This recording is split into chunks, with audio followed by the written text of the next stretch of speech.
ঘোষণা দিতে চাই, এই 5 আগস্ট পরবর্তী সময়ে ঢাকা বিশ্ববিদ্যালয়ে 2টি হত্যাকাণ্ড হয়েছে।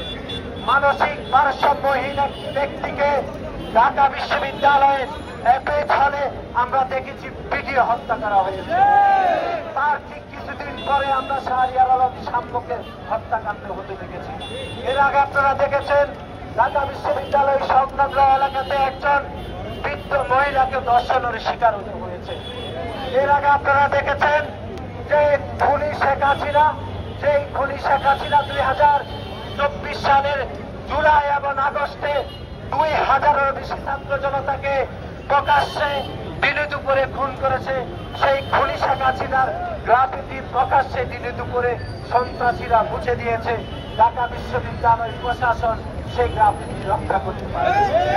আমরা দেখেছি চারুকলাতে পয়লা বৈশাখ উপলক্ষে খুনি শেখ হাসিনার যে মোটিভ তৈরি করা হয়েছিল, সেই মোটিভকেও সন্ত্রাসীরা গায়েব করে দিয়েছে। সেইখানেও ঢাকা বিশ্ববিদ্যালয় প্রশাসন চরমভাবে ব্যর্থ হয়েছে।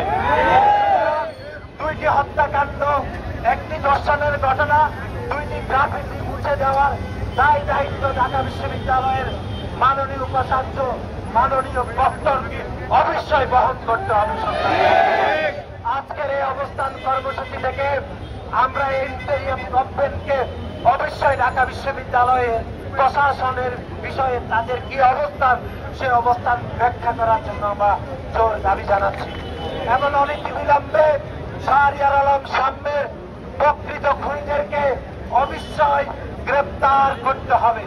যদি গ্রেপ্তার না করা হয় তাহলে বাংলাদেশ জাতীয়তাবাদী ছাত্র দলের প্রতিটি নেতা কর্মী বাংলাদেশের সাধারণ শিক্ষার্থীদেরকে সাথে নিয়ে এই শাহবাগের ঠিক 102 হাত দূরে যে প্রধান উপদেষ্টার যে বাসভবন রয়েছে, সেই বাসভবন পুনরায় আমরা ঘেরাও করার আমরা কর্মসূচি